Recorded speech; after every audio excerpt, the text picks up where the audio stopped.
Greetings. This is Judy Tucker from NWOET. I'm a consultant here, and that stands for Northwest Ohio Educational Technology. Um, Today we're going to be exploring INFOhio and showing you how easy it is to share the resources from INFOhio with students and help them to have some real solid resources as they explore many different topics in their learning, no matter what kind of learning it is. I'm mainly going to be working on uh, the INFOhio website, so I'm going to need to share that. So let's start by doing that and grab it here and get to our INFOhio website right there. Okay, INFOhio is actually a digital library for pre-K here in Ohio. Um, Many students use it for a variety of subject areas. There are tools for parents, there's professional development for teachers, and we'll just move my little screen down here to the bottom. Note that on the bottom right-hand corner, I'm going to cover it up, but there is a link to the educator tools, which are mainly for use by teachers, but they're totally open, so parents, caregivers can all access any of those teaching guides there. And there's also the iSearch, and I'll explain that shortly. But again, INFOhio is resources for pre-K to 12th grade. It is part of the library system here in Ohio. OhioLink is our library system for higher ed.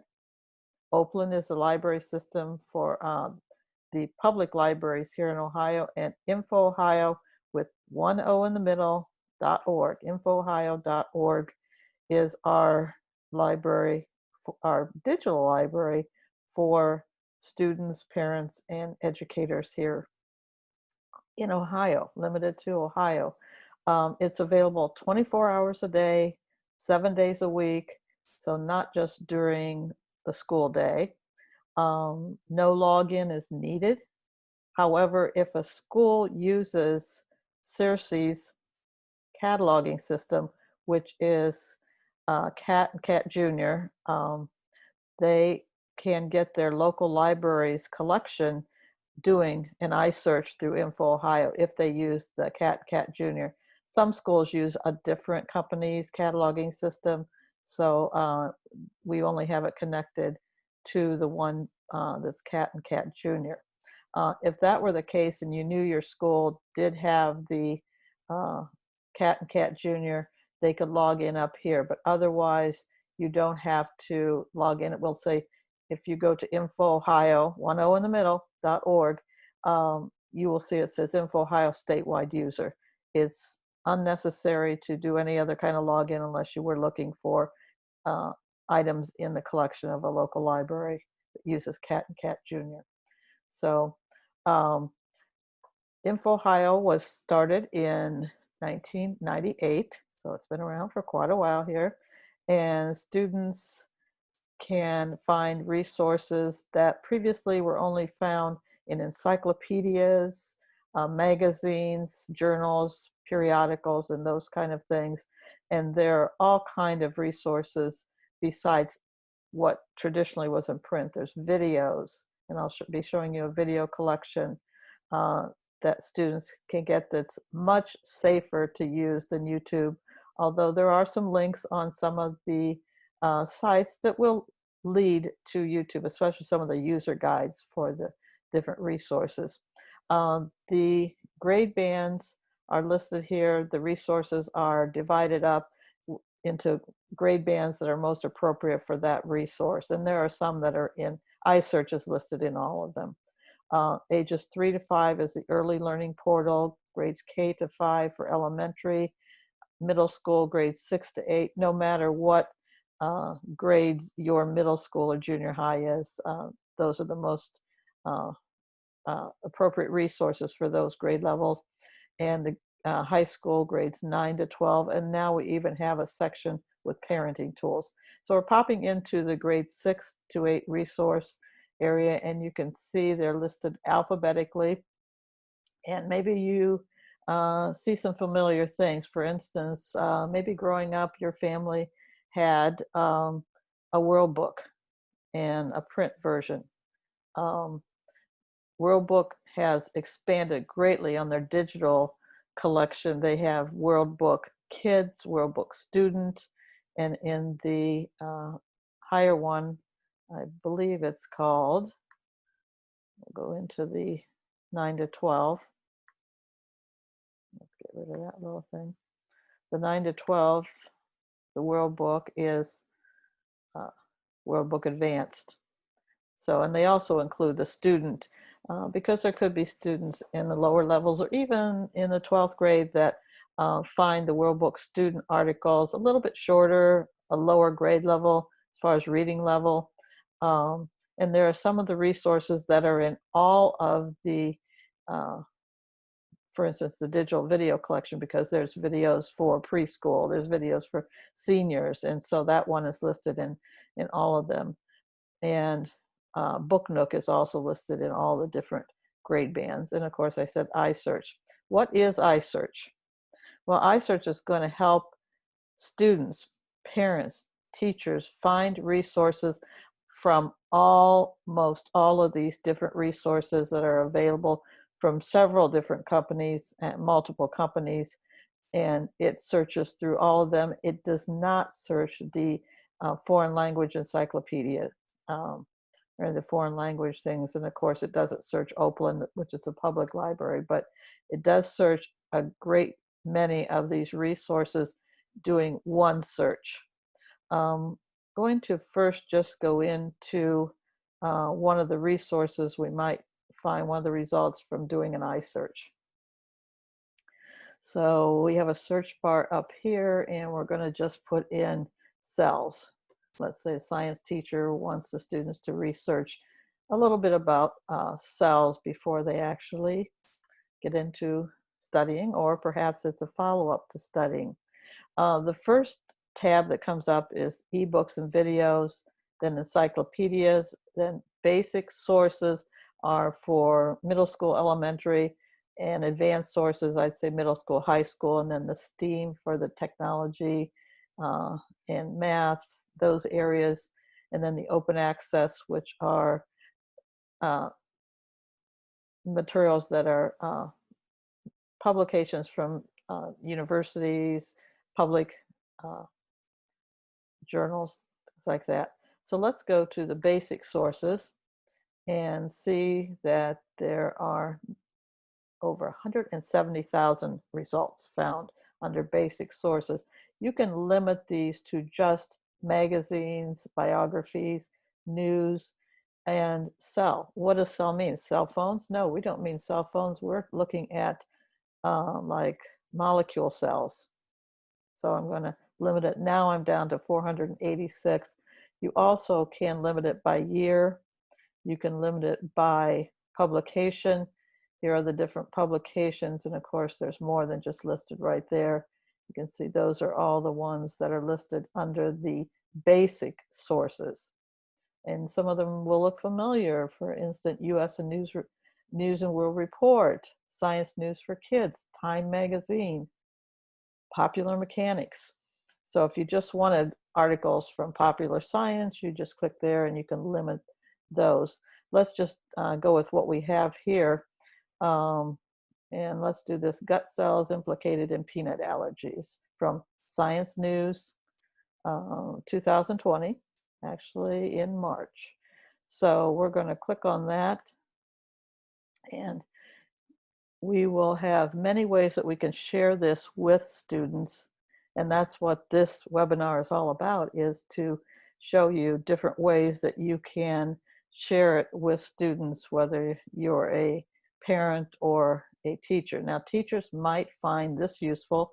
You see Google Classroom here. There are a lot of teachers that are using Google Classroom to distribute assignments, questions, and materials to their students.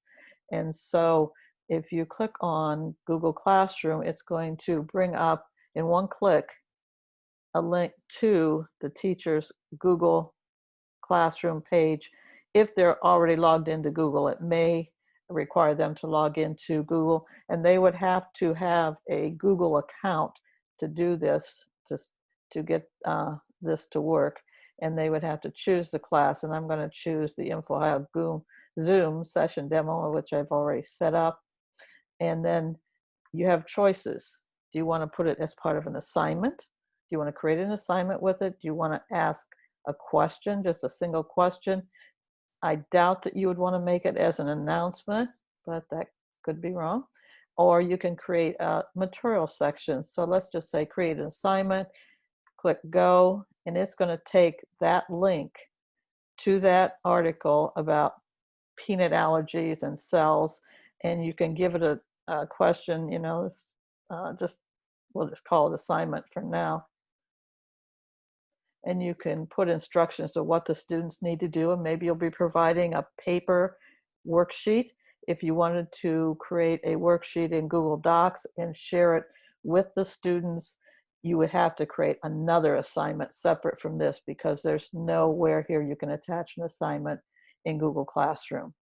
But let's just leave that go for now. Let's say you don't use Google and you want to somehow share this with somebody or use it later. You can email it to yourself or to anybody. You can put in an email address and send it. You can save it to anywhere you want to save it to. You can actually export it as a file. You can get a permalink. And what does a permalink mean? It just means they're going to give you a website that will always work to get to that. It's the same one that would go to the Google Classroom automatically. And you could put that link, you could set a bookmark in your browser. And of course, there's the option to listen to it or translate it in many different languages. And down here is the HTML version. And you actually can download that as a MP3 file, an audio file, and put it on a device such as an iPad, a smartphone, whatever. And there's option of 3 accents that you might get. And like I said, there are a list of quite a few different languages if you wish to have it translated into those languages. Another option of this particular result is that there is also a PDF full text, which if you email it, it will include both the email, the PDF, and the HTML.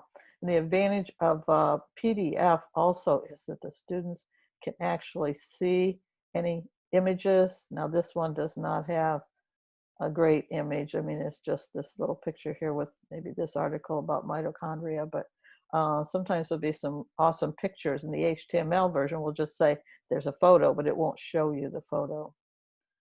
So, okay, going back to the article. As I said, you can listen to it aloud, stop. There's different options that you can use here, settings. For instance, what color do you want the words? Do you want the words to be highlighted as they're read? There's all kind of options that can facilitate listening to it in different ways as it's being read.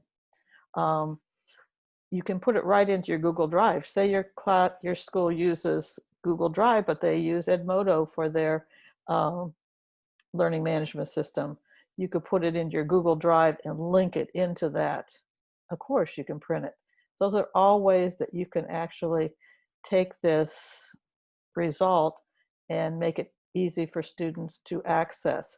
Now, the very easiest might be, and this works on Windows or Macs, and that is to just take the little website, I call that Omnibar, this thing right here, and then I go over to the left-hand side, and it puts just a little mark, and it starts with gut cells, so I know that's my article. And then if I click it, it's kind of like setting a bookmark, only it's easier to access for students, especially on a Chromebook or a Mac. or a Windows machine, right on the desktop, they have that link.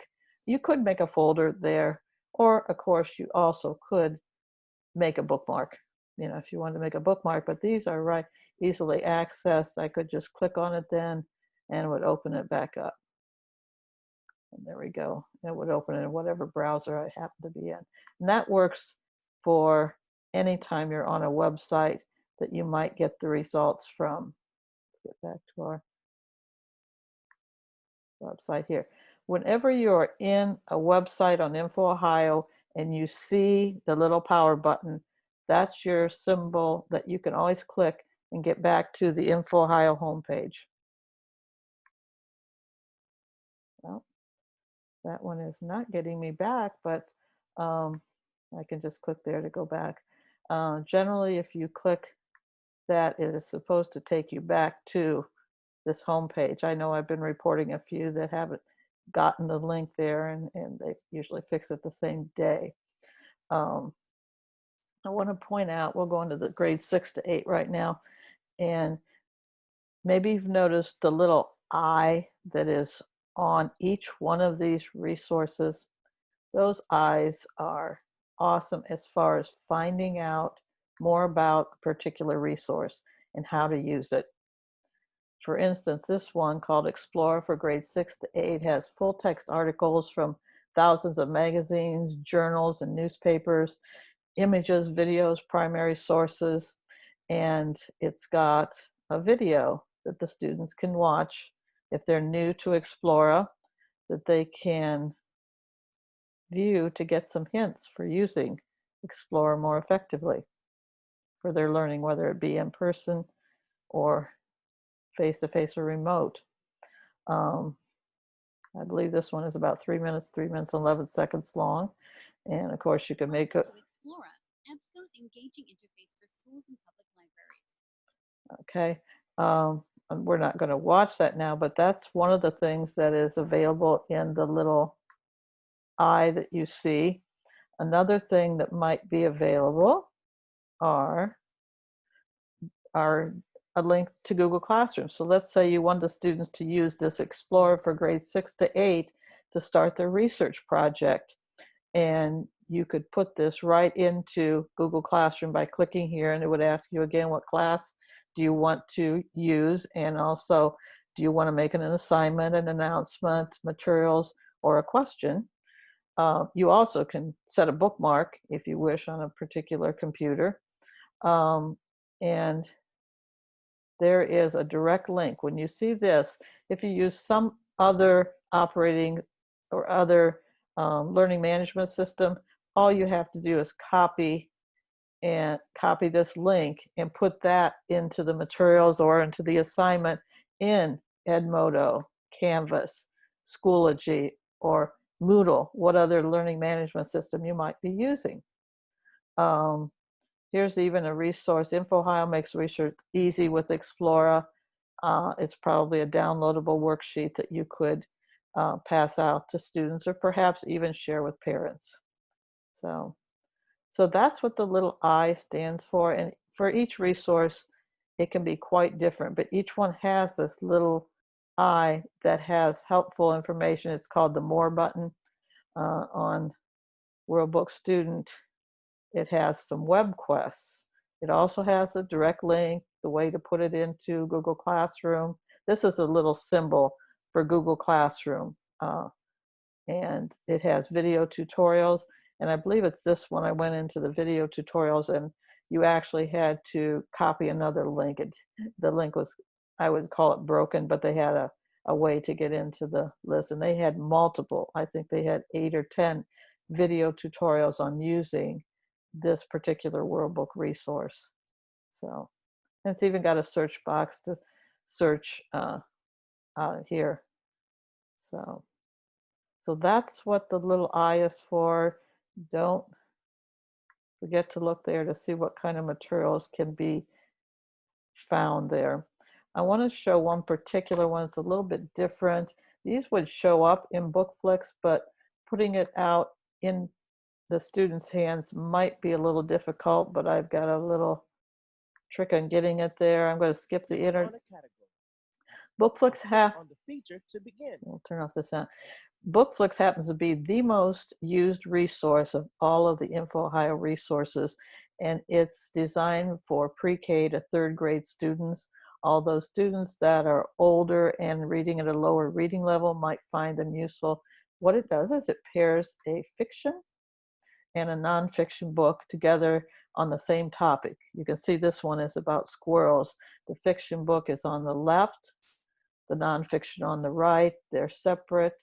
The fiction actually is a video. I'm not going to expand it to full screen, but they're Weston Woods videos where they actually have animated the characters and the drawings in the fiction book and put sound and read the text in the book. We'll get to it here, and you'll see that the text is highlighted as it's being read. You can, of course, turn the sound off and have the students read it, maybe after you've had them listen to the text. And of course, you can make it full screen. But this one's called Scaredy Squirrel. So, of course, you can turn the read aloud off. I've turned the sound off, but you can see how it does highlight the actual text in the book. So we'll pause that for now, and then reading the book. It's a nonfiction book, and of course this one's about squirrels. Again, you can make it almost full screen. It doesn't take the entire screen as the video does, but it highlights vocabulary words a student may not understand or maybe new. Rodents, animals such as mice, rats, and squirrels that have large front teeth. And the student turns the pages page by page to read the book. Now, if you are wanting to add this to a learning management plan, like Google Classroom is not considered a full, that resource, it's a little book with an apple on top of it in the top right corner of that home page. But these are all the pairs, and I would have to do a search for squirrel to find exactly where that one is. It's probably in this section, the section on animals. But let's just take this particular one. You can see each one has a little picture of Google Classroom, because there are kindergarten students that use Google Classroom with their parents or their help of their teachers.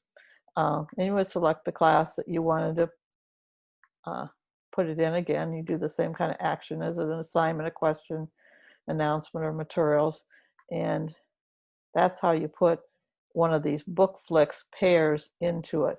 I also want to point out for parents and caregivers that in here there are all kind of resources for these book pairs using the book pair. Each book pair has its own section here. So right here's the lesson plan for this first one. Before the viewing activities and questions, after viewing, using the two books together, 4 different ideas. And if you really want to find what learning standards in any particular state, of course, Ohio is listed first because we're in Ohio and it knows that.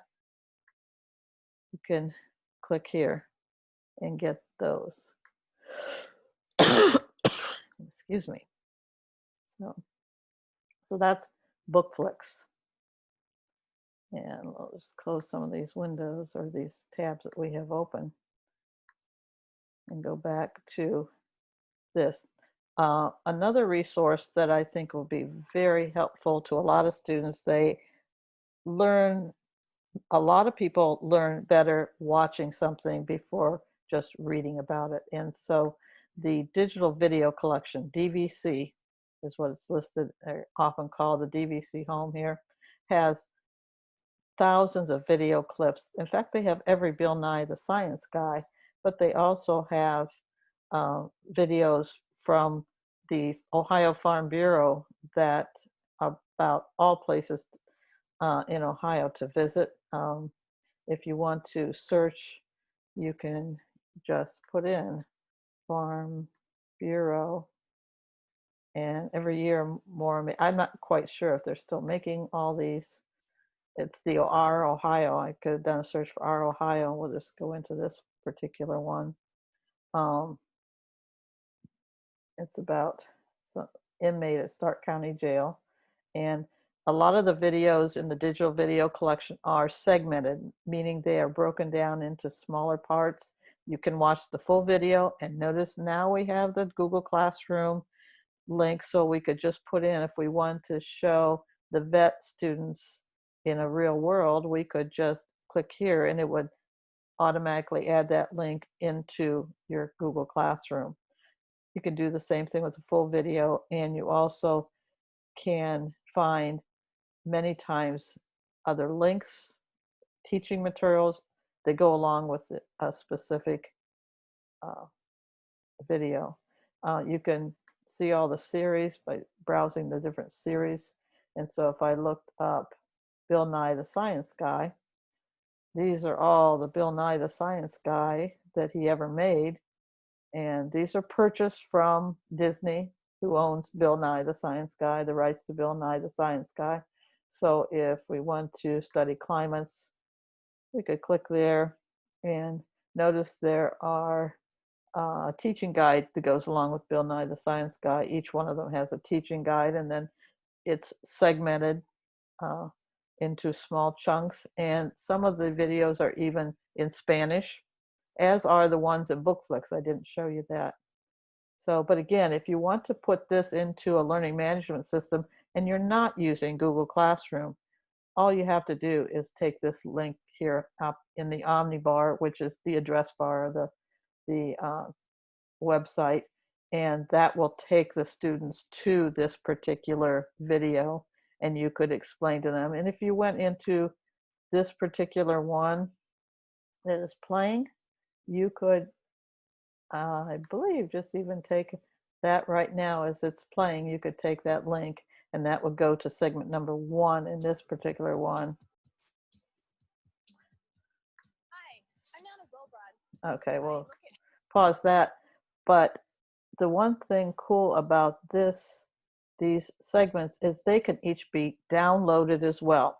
So if putting the link doesn't work for getting the one at the top for you, you always could download it, put it in your OneDrive if you have Microsoft, or your Google Drive, and then get a web address, a Google address that the students could click on in a worksheet, a virtual digital worksheet that you could make for them. So there's all different ways that you could share these videos, or you could even put them on, it sounds old-fashioned, but put them on thumb drives that the students could plug in their computer, if it has USB port, anything. But I mean, I know you even can do it on some phones, or get adapters for that. So there's all different ways that you could do that. And I'm thinking that there are a lot of students I've heard that do not have Wi-Fi in their homes. It isn't available, and maybe their parents don't have a plan on their phone that would have much of a hotspot, not enough time on their to get these videos. There are some churches and libraries in my area here that allow students to take their devices and sit in the parking lot with their parents and download materials that their teachers recommend them use for different lessons. And this would be a case where they could download these videos onto their Chromebook or their iPad and play it later when they got home. It's not a real quick snap and it's done, but this is something in the digital video collection that they could do to watch later. Because when you go to YouTube, there are tricks to get YouTube videos downloaded, but many of them have advertisements through, unless you pay money to get a special account without ads. But these do not have any ads. These videos are all vetted and perfectly safe for students to use that are in the digital video collection. In fact, you even can go into the contact, I believe it is, where you can suggest things, videos that could be added. If you know a really good video for students to use and you don't see it in this collection, please recommend it at support@infoohio.org. And as funds become available, it might be something that they can purchase in the future. So those are some of the resources that you see. There's only one resource that requires a login, and that is the story. It's a collection for 4th and 5th grade books, ebooks, and the teacher would have to set up an account and give the students their username and password to use. If you click on the little I, it will show where the teacher can request that access code, and it does have to be a teacher that has 4th and 5th grade students. At some future point, it is hoped if the budget increases that they would be able to add a 6th grade ebook collection to this, but there are over 300 titles. Now these books cannot be downloaded. You would have to have an internet connection to use the Storia collection of ebooks. So again, if I click on that, I should take me back to the home page here. Just going over other things on this page. There's always this iSearch that they can find to search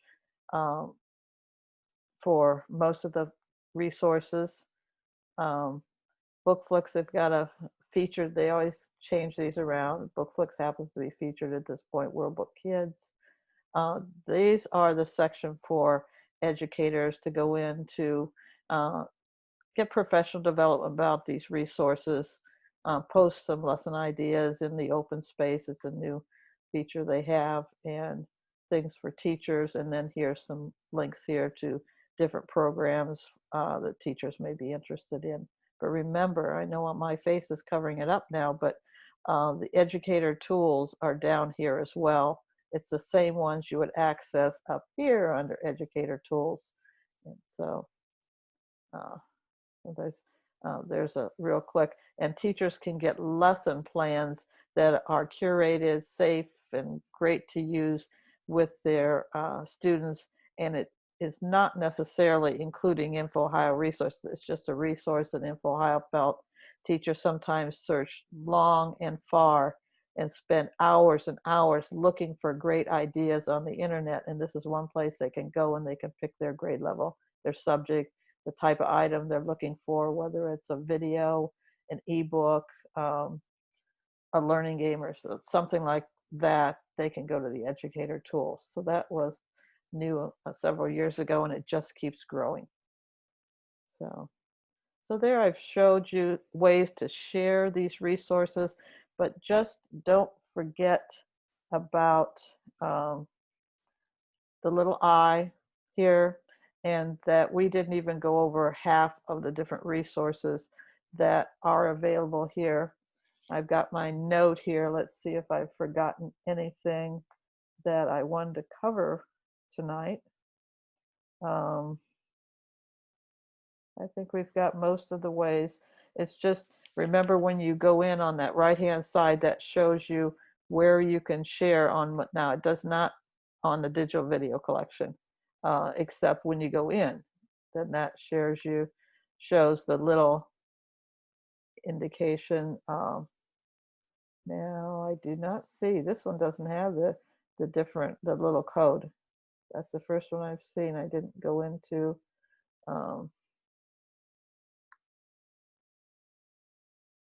let's see if that's interesting, but the ones with segments definitely have the, and I know this one did. There, it came popping up. Maybe I just didn't give them time to pop up. Sometimes actually I have had the right-hand column in those resources, like we were doing the ones on the cell. It takes a while for the page to load to show these, getting it to Google Classroom automatically. But remember, whatever link you see up here, that will take you to this page. So if you have any questions about INFOhio or INFOhio resources, you can write support@infohio.org, or this is easier to remember, info NWOET at NWOET.org. We'll get an answer in usually a day or under. Somebody will email you back with an answer. It comes right to my mail automatically on my watch and on my phone. So I'll see your questions and try to get an answer for you if I don't know the answer, because they're usually if there's any major changes in INFOhio, it's during the summer, and I haven't heard of any really things that are not going to be the same as last year. The design works well for phones, iPads, and all computer devices compared to what it might have 5 years ago. 5 years ago, that problem with Flash, the book flicks, did not work with the iPads and any devices that couldn't use Flash, but they got that solved, and they have, when you go into the home page, you'll notice on the smaller screens that it may look like this. We'll see if I can get, it may look like this instead of the way I've been showing you today. But it's just, they've got things that help it work better in the way they design it. And remember, you do not have to log into your school's. If you are interested in finding your school's collection, you can request what your school's username and password is. In my particular district I live in, it is the name of the school and it's the mascot. And that gets, I can see what books are in the school's collection. Or if a school has videos, things like that will show up if you have CERSI as the cataloging system, which is uses these CAT and CAT Junior for the resources. Okay, remember, I'm Judy at NWOET, and you can email me at NWOET@NWOET.org. And if I'm not answering, somebody else will get back with you on your question. Right now, we will stop the screen sharing, go back to me as full screen there, and hope you have a good day. Thank you.